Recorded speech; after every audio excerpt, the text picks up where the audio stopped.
Welcome to Power Lunch Live. I'm Rhett Power, your host. It's good to be with you here today on the show, the last show of the year before I get in an airplane and go to the beach for about 3 weeks, which I'm really excited about because I miss the water. Hey, today's going to be a lot of fun. We're going to talk about healthy eating. We're going to talk about the holidays, the new year, and how you can eat better in the new year to be a little bit more healthy. Now, prior to that, we're going to get to Hollan in just a second.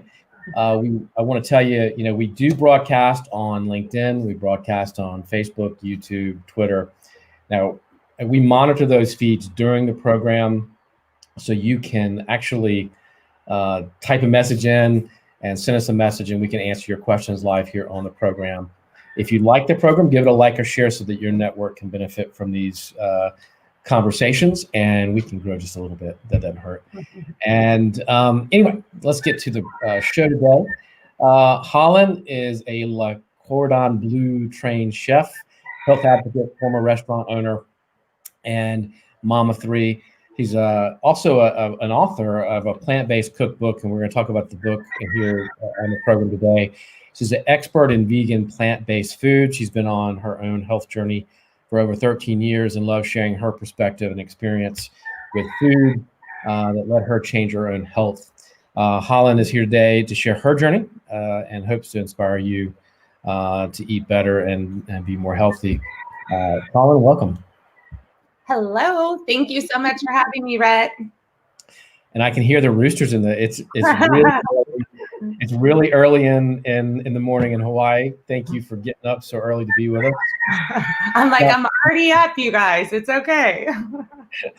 She didn't miss it. She set the alarm. She got up.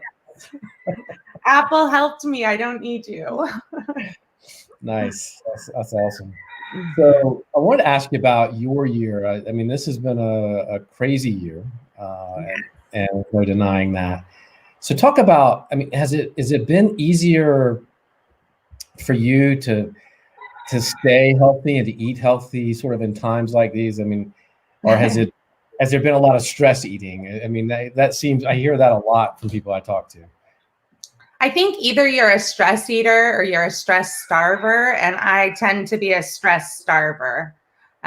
Normally, if I have a lot of weight on me, I'm doing pretty good. It's like happy eating. So for me, it's been pretty easy. Also, living in Hawaii, we're a little disconnected and we deal with all of this stuff, but I do live in a little bit of a utopia. The ocean's still open and my lifestyle still is very much what it is, except for traveling. And then, of course, all the pivots and work and the entrepreneurial space. Yeah, I imagine so. What is, so, you wrote the book, Good Food Gratitude. Talk about that a little bit and what you were trying to accomplish with the book.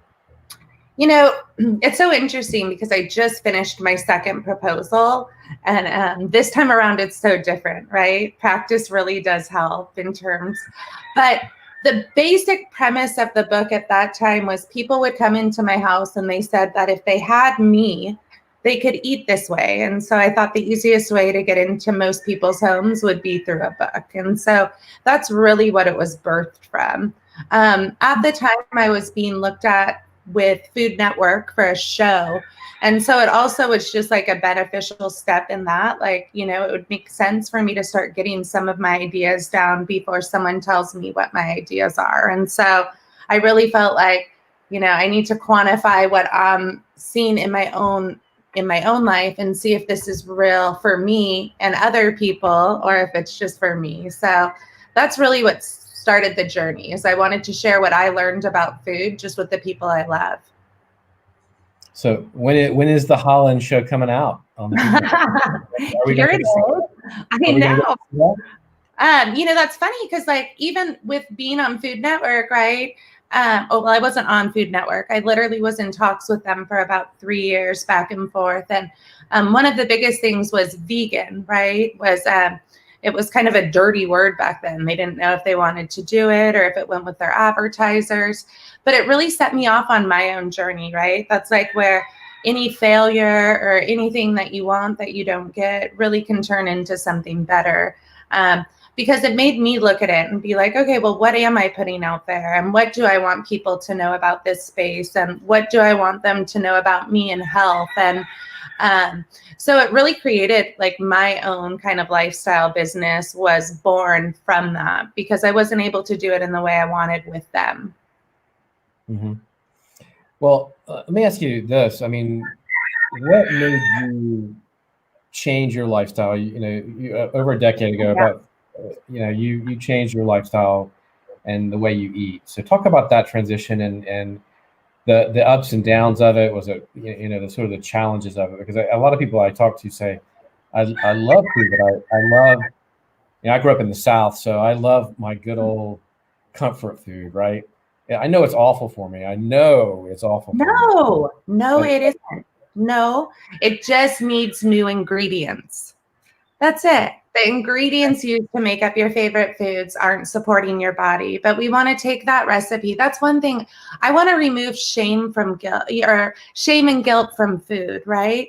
Because you should love the things you grew up with. There's an emotional aspect to food, right? Like when I have my mom's chili, even though I make it vegan, something happens to me emotionally, and there's no denying it. And I see it with people, if you were raised in an Italian family or around pasta and you try to go keto, it isn't going to sustain, because there's an emotional aspect to food we don't talk about that needs to get hit. And so my whole thing is, I believe pretty much every diet or cleanse you look at, they're heavy in vegetables and probably fruits. So I want to teach people how to get more of those without the stigma that you have to do this 100% of the time or give up the foods you love.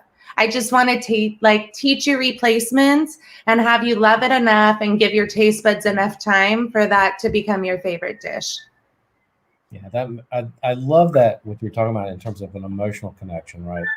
Yeah. Is that where diets and other things kind of go wrong or kind of off the rails when you're eating and you're trying to change some of those habits? Is that the piece that's missing? Yeah, because every diet works. It literally makes us consciously look at what we're putting in our body. Food becomes habitual. I'm a chef. Like, I have 3 kids. We have the same 5 meals too. It's not like every day I'm like, ooh, I can't wait to cook for my kids, right? It's repetitive, it's habitual. And so that's my whole thing is like, you're going to go back to these. I've worked with enough clients and worked with them on getting them what they think they should eat. And they all go back to their foods, and then they have like a lot of shame and guilt. Like, I know this isn't good for me. And so I saw there was a missing link, and it was like, how do I start teaching people how to replace the foods they love instead of giving them my childhood favorites healthier, right? And it's like, I want to make your grandma's soup or your grandma's souffle in the healthiest way I can possible, right? And I want to be able to give people, right, their health and their body, but I do not want to remove the love of food. I mean, I went to culinary school 21 years ago just because of my love of croissants. Wow. And I do. I still have croissants. They're just plant-based. Okay. And at this point, I'm never like, oh, I wish this was full of butter. Like, I love my vegan butter, just like I loved butter. Okay. Yeah. I'm really about organic, whole, plant-based foods, that the more you can add in, the better it is. I think we have our plate a little wrong. Like, vegetables are supposed to be the star of the show. They're not supposed to be a side dish. Okay. What is, so you can replace my fried chicken with something more healthy. I don't eat that. I totally can. Like, even if you're going to have your fried chicken, right? Like, say it's going to be chicken and not a plant-based variety, right?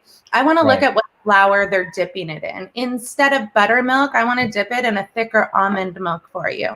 Okay. A lot of people don't know, but bad cholesterol is only in animal foods. So, like, if you're going to have mashed potatoes with fried chicken, right? If I make your mashed potatoes with olive oil, enough salt, and a heavy enough almond milk or coconut cream, if I dip your chicken in a coconut milk, an organic flour, and I'm going to use a nice brown rice, gluten-free crust for it, right? I promise it's going to react in your body different than the original. And I'm also a very big believer that our body only needs little changes for change. And once we plateau, then we need to make another change. So like, I don't tell people, like if someone eats McDonald's and eats a standard American diet and comes to me, I don't try to get them to eat the way I do. I know that like I can move them to Subway, and because it's different ingredients, more fresh ingredients, their body's going to react and have change. And at some point we're going to plateau there. And then I'm going to say, hey, why don't we go to the local sandwich shop where they're actually making some of their things? It's real food. And then from there where they plateau, it's like, let's go get you an avocado sandwich at Whole Foods.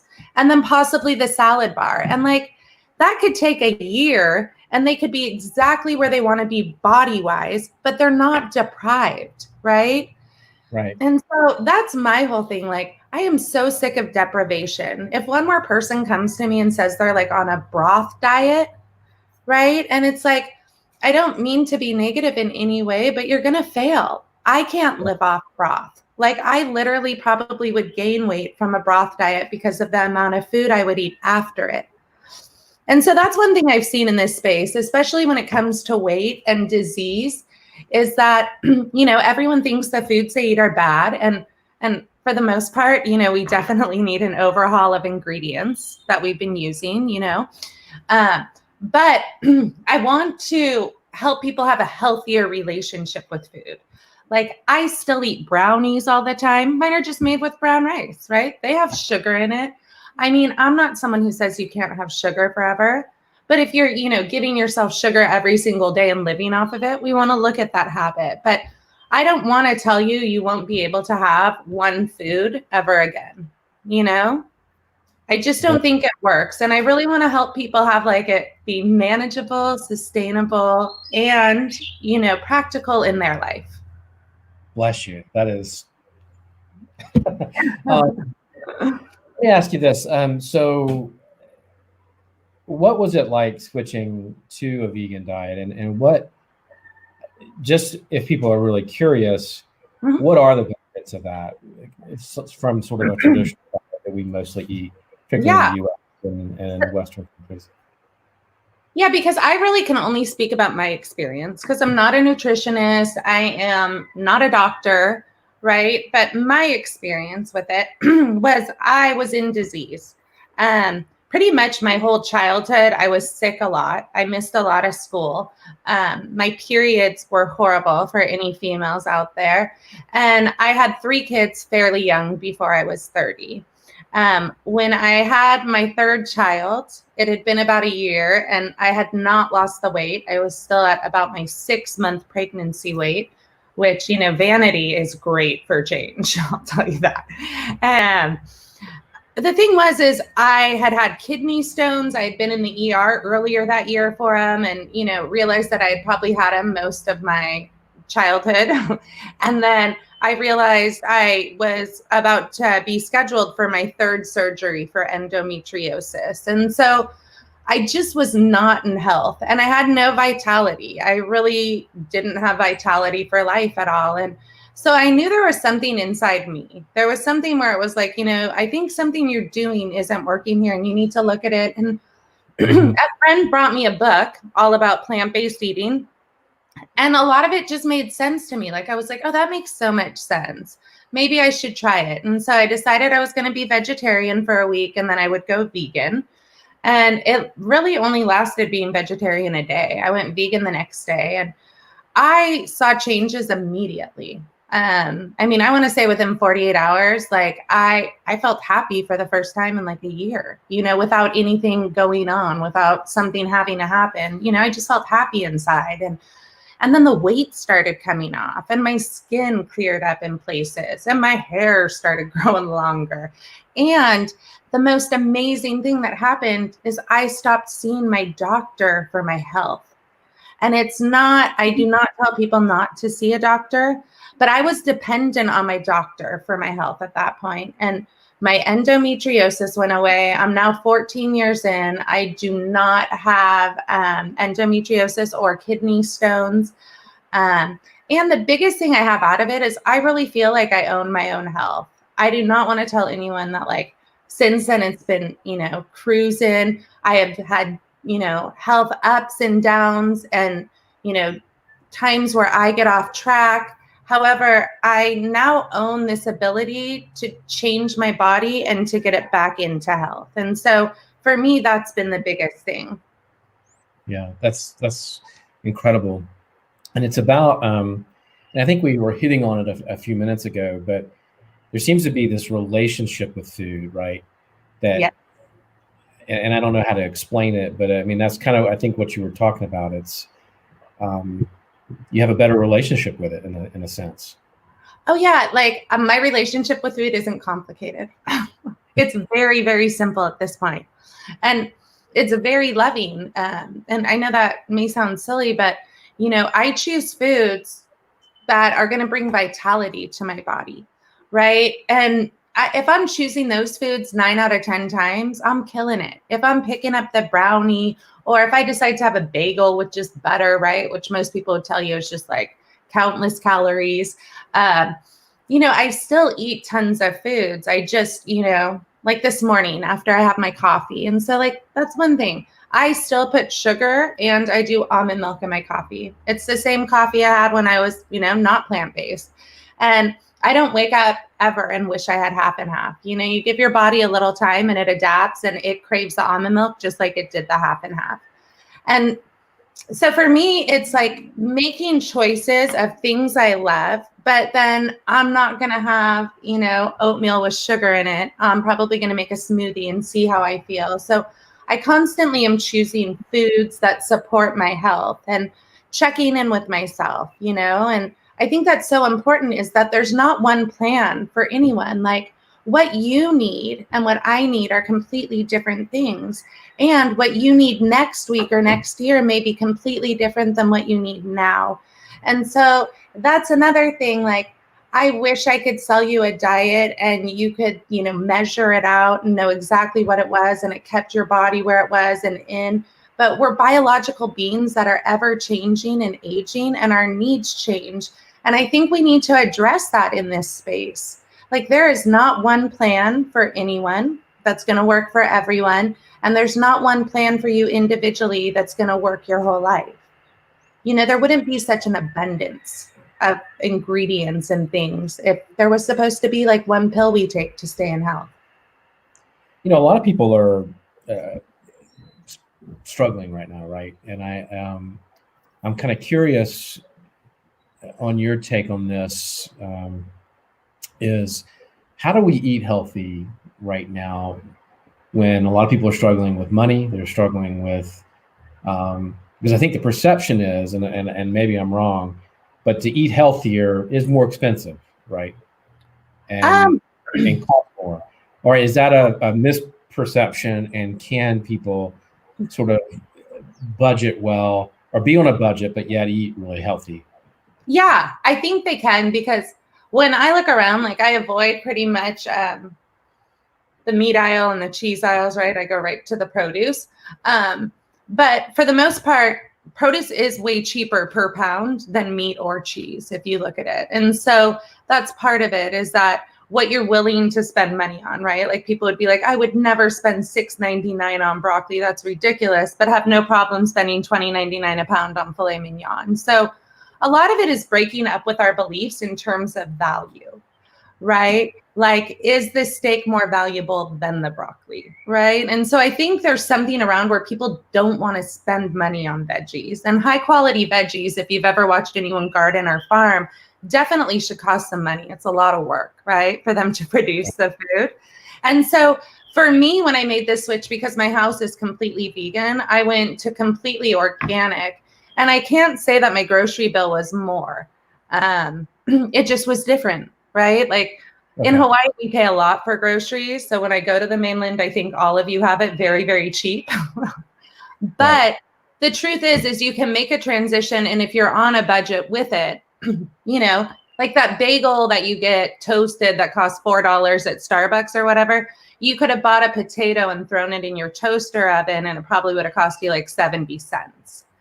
And so it's just seeing things like that. But I definitely believe you can do it, on a budget, smoothies with Costco and things like that.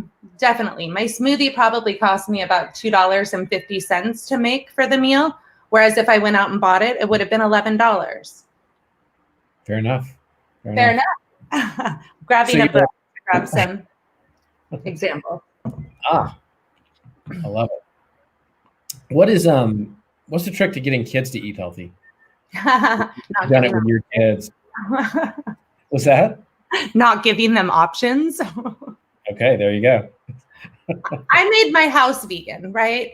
My kids were a little older when I went vegan. My youngest had just been born, but they already had their habits, right? And then as soon as they get in with their friends, like they want Domino's pizza. And so for me, the very fine line on it was, this is what will be in my house. My house will be vegan. The lunches I send you with, whether you eat them or not, will be vegan and heavy plant-based.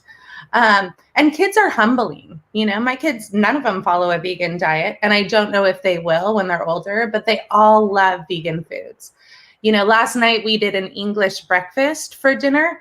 And so I got vegan sausages, which if I could give a shout out, I'm not sponsored by them, but field roast sausages are unbelievable. They're flavored Italian or apple sage. We made baked beans, toast.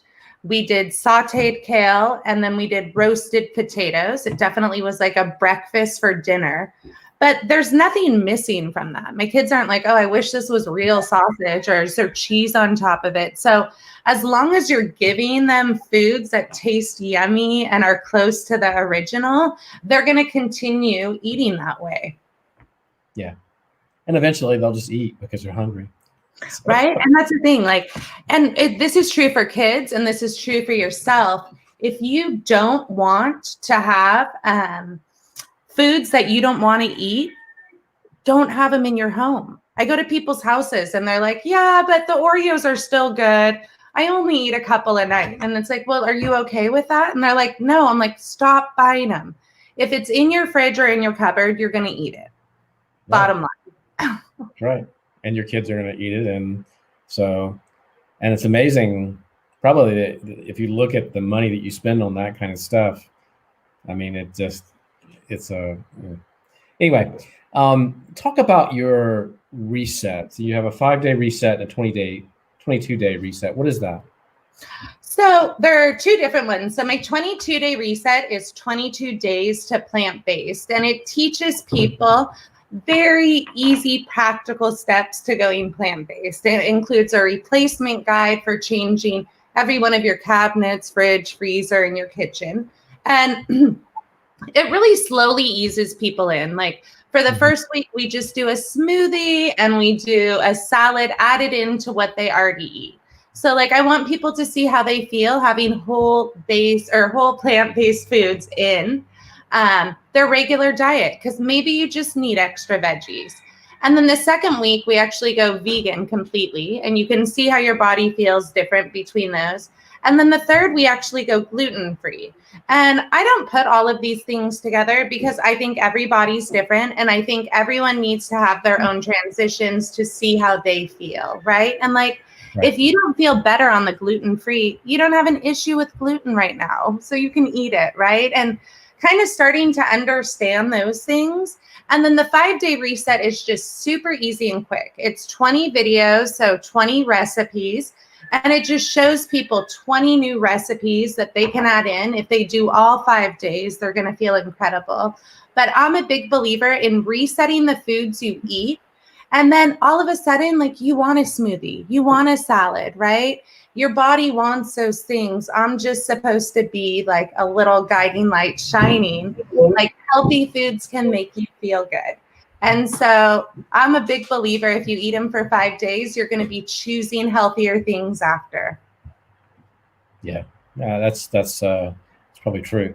Talk about, so we're coming into the holidays. We're coming into this time where, and I think a lot of people are going to be at home and have some time off. Are there some tricks or tips or things that you can recommend for people to snack on and to start maybe trying to, eat better over the holidays and feel better about going into the new year? Absolutely. So for me, it's super important, like I said, to be able to still have yummy things that make me feel good. So one of the things is if you're going somewhere and you know you're like going to eat a lot and you don't want to, I take this from Dr. Oz. If you eat 5 nuts, you're doing great, because it takes about 20 minutes for the hormones to drop from your head to tell you you're full. That's why on the holidays, most people, you eat so much in 20 minutes. By the time your head tells your tummy you're full, you're over full by the time they actually drop. So eating 5 nuts is enough to get that going. So if you do that 20 minutes before, your hormones are already going to be dropping. So when you eat, your body will tell you like, actually, I'm kind of full. And so you'll stop, right? And so little tricks like that help. The other thing is bring healthier dishes, right? Like, if you're going to a cookie party, I promise you, if you make my Not Your Normal chocolate chip cookies, people won't know they're vegan. And so, but they're made with brown rice flour. They have tofu in them, and healthy fats, right? But they still have sugar and brown sugar and chocolate chips, which hits on all those things, but trying to have healthier versions of it. The mashed potatoes or the scalloped potatoes that are going to be at your table. Like, can we get those switched with healthier plant-based milks, creams, butters, so that, you know, you're not going to feel the overabundance of fullness or gain weight? Right. My weight doesn't fluctuate over any of the holidays these days. Like, it's not a problem for me. And I still do eat a lot over the holidays. It's just plant-based foods don't change my body very much. Let me ask you this, just your opinion. And you know, we're going into the new year, and a lot of people make these resolutions going into the new year, and they want to change their diet, they want to change their physical activity. Why do you think that doesn't stick? Why do we get into February and everybody's back to their same old habits? You know, because the why, right? Like the why, I think overall for most people at the new year is like, this year's going to be different, but they're not really doing it for themselves. Like when I made the changes to my body, I was in disease, right? There were some clear things that I needed to clear up in my life. It wasn't just like, you know, this wouldn't have stuck if I did it just for weight. And that's the bottom line, you know? And so for me, it's like, people need to get very clear on their why. And it can't just be that it's a new year, because really it is just a new day. And so I think that's a lot of it, right? You go in thinking like, oh, I'm going to do this. It's a new year. I'll have a new year. But they don't have like a clear, concrete plan or intent of what they actually want to do. Besides, like, I want to lose some weight. When I changed my body, I had very clear intentions on what I wanted my body to look like. I would visualize it. I would talk to my body about what I wanted it to do. I think with any goals, right, whether we be in the entrepreneur space or if we're in the diet space, it all starts with intention. And why are you making these changes? And these are things we have to look back on almost every single day. Like when I'm trying to do a goal, I make a list of 10 things. And anytime I doubt it, or anytime I feel weak or I want to let go, I look at that list. Like, oh, that's right. That's why I'm here. Our brain's so tricky. It's like you really have to be working against it in a lot of ways, because, you know, it'll get us to do stuff we don't want to do, right? Like get off our diets and, you know. I have to trick it. I have to manipulate it. I have to get myself to do the things I'm supposed to be doing, you know. Let me ask you, why? I mean, what you're talking about though is a little bit of, I mean, that's self-awareness, right? That's a huge, being self-aware about, you know, and intentful and understanding why you're doing something. But you talk a lot about self-love. Is there a difference in what you talk about versus what? I mean, self-love and actually doing things. I mean, because I think what you were doing, it was out of love in a lot of ways for your own self and for your own health. Yeah, like I just knew that no one was going to come and save me and that it was up to me, right? And I wrote this article trying to kind of explain like what self-love did to me. And like, I don't want to say like I'm hard on myself, but I give myself like the exact opposite thought to, you know, at least neutralize my brain. I'm not going to say that I'm always like, oh, I'm so beautiful, so happy, you're lovely, everything's great. Like, I still have to work on my head with all of it. But one of the things I started to realize is that self-care started to lead to self-respect for me. And then that became self-love. So the self-care was like waking up and being like, even though I love half and half, I may think it's adding, you know, it's taking away from my health. So can I switch that to almond milk just to love me today, just to care for me? Like, no story around it. And what I realized is when I showed up for myself in that way, constantly over and over again with food or whatever it was, that I started to respect myself. Like, oh, I can do hard things. I can keep my promise to myself. Because I would say, I'm not worried about promises you break to other people. I'm worried about the promises you break to yourself, right? Because then we don't have self-respect. And once I started having self-respect, like, I just kind of started loving all the parts of me, like my quirky parts, even, you know, my mean part, like just all of them, because they make up me. But it definitely started with me caring for myself, right? And building that self-respect that I could care for myself. And that turned into self-love, which means I try to only make choices for myself that kind of lead me toward that, right? And it's been fascinating, like all of it. I find human behavior so fascinating, especially my own. How do you control that voice, that inner voice? Because what you're describing, right, is that inner dialogue that you have with that we all have with ourselves. Yeah. And what you were just saying is that you woke up and you wanted to put that half and half in that coffee cup, but you had this inner dialogue that you switched, right? You instead of having this mental junk, I like to call it mental junk food that we feed ourselves, right? Yes. But yeah, I mean, you get a different dialogue, and somehow you've changed that dialogue to be more aware and more tuned into what you should be doing. But I talk about that. I mean, how do you control that inner dialogue? Yeah, you know, first of all, I do tons of programs. You know, I have coaches all over that help me. Like, that's the one thing, like, it's not within you. Having mentors and coaches, like, I always say I'm the culmination of all the teachers I've had. And so that's part of it. But really what happened to me to continue with it was I realized, you know, my mom died, not that you know, but my mom died 18 years ago. So I think I was about 4 years without a mom at that point. And I had heard somewhere that being an adult is really mothering yourself. And for me, I couldn't deny, first of all, I don't have a mom that mothers me anymore. And number two, that I was doing a really great job of mothering my kids. But it was just a huge aha for me where it was like, oh my God, I'm not mothering me. I'm not taking care of me. I'm not seeing me as someone that's worthy of being taken care of. And so it was a huge mental shift. And I'm still against it all the time. And I never tell people not to have their negative thoughts. Like, mine are very important to me. Like, they allow me to kind of go through everything and come to clarity. But if I'm really down on myself, like, I just try to have the opposite thought as well. Like, it could say, like, you know, you're really not smart. You shouldn't be doing this.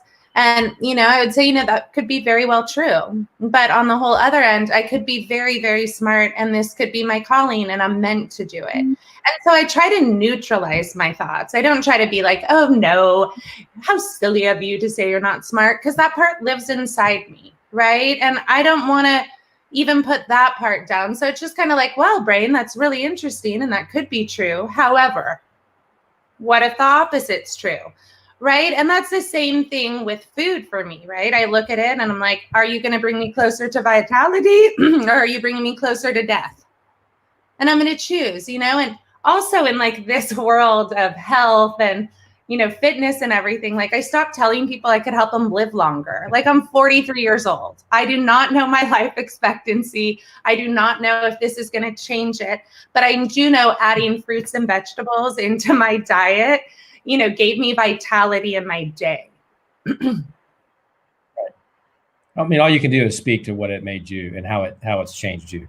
And that's absolutely. I mean, that's what you can prove, and that's what you know for certain. Well, this has been a lot of fun. People have to go out and buy good food gratitude. Where can they get it? It's on my website, and it's hollanhawaii.com.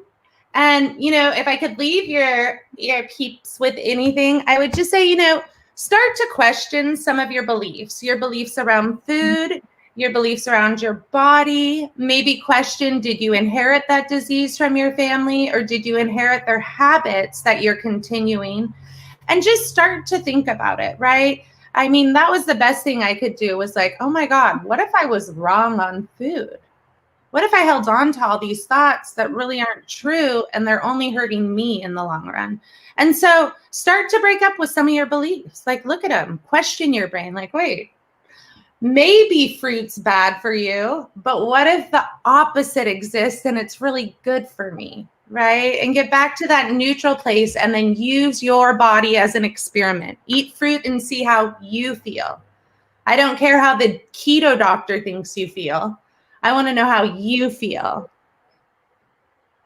That's it. That's it right there. Thank you so much, Hollan. And good luck with the next book proposal, and have a great holiday. Hey, you too. Enjoy the beach, and let me know if you come to Hawaii, Rhett. Well, I need to come to Hawaii badly. And hopefully when we get to travel again here in the next few months, we can make that happen. I've got a lot of friends in Hawaii, and need not much of an excuse to come. So thank you guys. I have you, friend. So come see me. And thank you for spending some time here today on Power Lunch Live. We will be back in the new year with a new show. Actually, Power Lunch Live, I think probably at the end of January, is going to change into Courageous Leadership Live. A new program, a new format. We've been doing this show for a couple of years, but we have a new show, new format coming in late in probably January, February. And so we're looking forward to that. But we'll be back in January with new shows. Until then, you guys have a great holiday, good new year. And you can look at the schedule for January at powerlunch.live. And we'll see you soon. Aloha. Aloha.